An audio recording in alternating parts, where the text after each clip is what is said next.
Thanks for tuning in, guys. On today's episode, we're working on the blowers.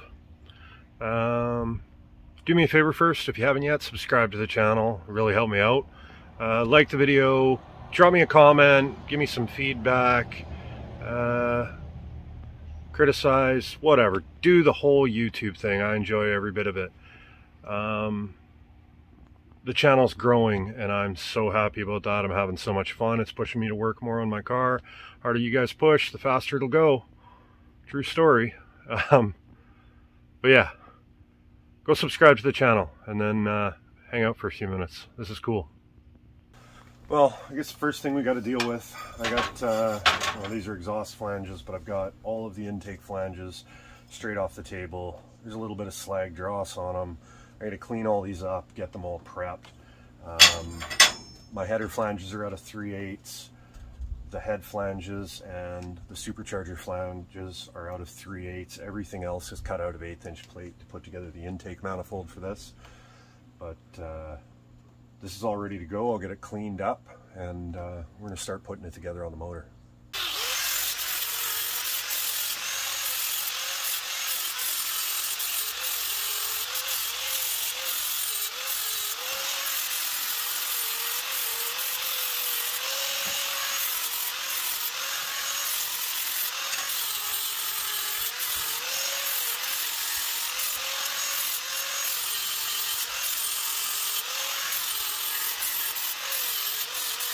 So with my pieces all cleaned up, dropped them onto the engine, and you can see, if you look through here, maybe you can't see it, but the threaded holes are actually above here, and it's because when I programmed out these plates, I programmed them with the engine block being my starting point. So I've actually got to take these down, chamfer the bottom, which will let this sit down onto this plate here.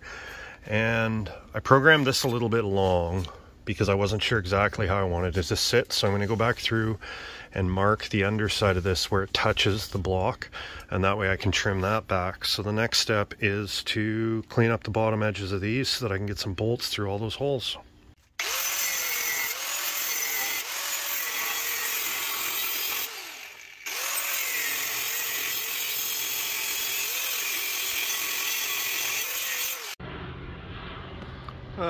You know, no big deal.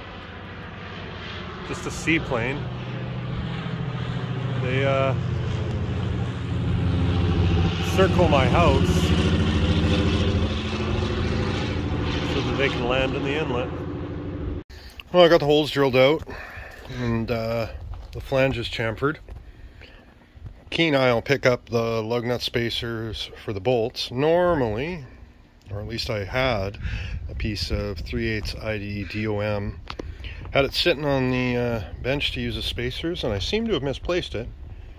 But they don't call me the king of well-planned out fab. So these will work for spacers so I can start tacking everything up. Next time I run to town, I'll pick up some DOM. Because as you can see, the bolts do not enter the head at the same angle as the flange. So basically what I've got to do is I've got to cut them on an angle. I use like 3/16 or quarter wall DOM, whatever it was, and it works out pretty good.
Had a moment there where I misplaced the strip for the top, but just a couple of tacks to get it into place. My angle finder is actually on my phone, so I wanted to check and see, make sure we were in the ballpark here.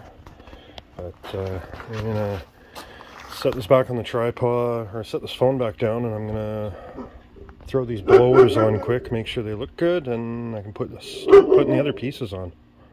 Oh boy, well, that is most definitely a thing.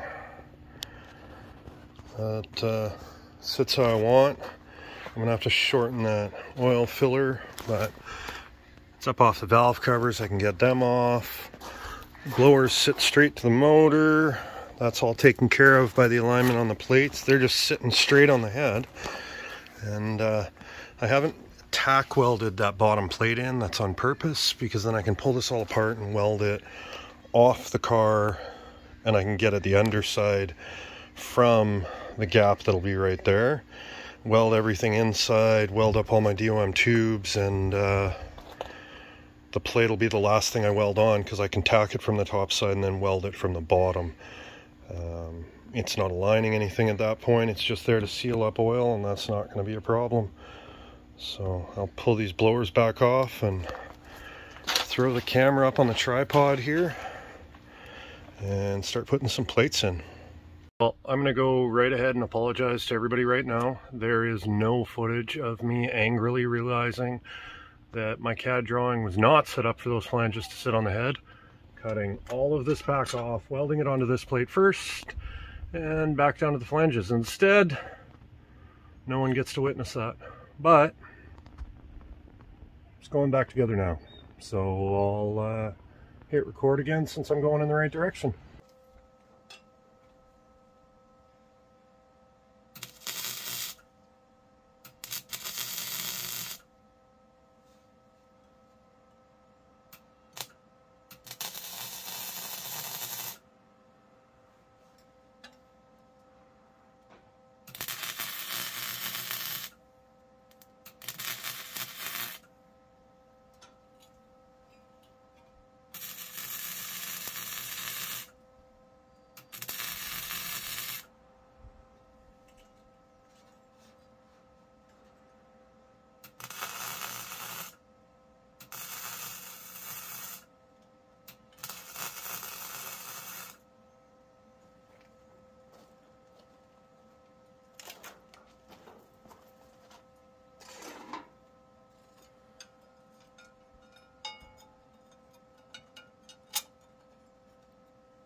Well, I definitely meant to film more than I did, but the phone died and then I forgot to turn it on. But this is everything I modeled right here. You can see down in the back, that's cut pretty wide. That way the distributor will clear. And if anybody's wondering about the intake bolts, I can see them through here and I can actually reach them through here. So I can feed them in and out of the holes. I can even reach the ones in the back. I got size XXL hands, but they still go through that blower flange. I got space to mount all my tubes. These back ones, the nuts just aren't clearing. But the tubes I weld down will. So I can get some more weld on this, pull it off, and fully weld it. Haven't decided if I'll do it with my little MIG here. Somebody's screaming as I say that I shouldn't, but then again, somebody's always complaining about something. Okay, so let's take a minute and address some of the comments I've gotten on the internet. He's never going to build it. Well, it's going together right now. These blowers do not create boost. You're absolutely right. A Detroit 2-stroke diesel is incapable of building boost. These are used for scavenging. I don't care if you'd use them or you deal with them every day. The fact is, in a diesel 2-stroke application, you're absolutely correct. But 453, 471, 671, 871, 1071, 1271, it doesn't matter. They're based on Detroit blowers. In gasoline applications, they can build boost. On the flip side, those will build too much boost. Well, you know what? I can underdrive them and build less boost. Your blower design will not work correctly, fuel atomization, etc., etc., etc. Yeah, you're probably right. I'm also not building this to be a drag car. I am building this to make tires smoke and look cool, and because I can. It's not all about who can go the fastest down the quarter mile. In my case, I think this is going to look insanely cool with my side draft Webers, which are going to be big enough. I have done the math. Velocity stacks out the side, big fender dump headers. This is going to look insanely cool. Wow. I usually hear a whole bunch of comments about intake manifolds. Yes, I'm probably going to go blind today, someday, but not today. Sometimes I wear safety glasses. Sometimes I remember to put on a welding mask. But at the end of the day, this is bolted up to the motor. It's not finished yet, but it's getting there, and it will work. Oh, and for the one guy that told me that if I want to build any boost, I should probably get something more than empty cases, I guarantee you, these are full. They're even a little bit sticky right now. I've got to tear them apart and rebuild them, but 100%, these are not empty cases. I'm going to shoot for around 5 pounds of boost. I'm moderately positive that the motor will handle 5 pounds of boost. The generation of Oldsmobile before this was an all aluminum 215. They put a turbocharger on. Realistically, I'm fairly confident that any motor can take 5 pounds of boost. If I'm wrong, believe me, I will proudly show the scattered pieces on the road. But I'm pretty sure it'll take 5 pounds of boost. These little blowers don't take a whole lot to spin. On flathead application, guides have run them off of single V-belts. I may run a multi V-belt setup. I haven't decided yet. I'm going to build the blower drives, the snouts for them, because yes, there are some readily available, especially in places like Australia where these are fairly common. However, I have access to a lathe, I have access to tooling, and I'm capable of designing it.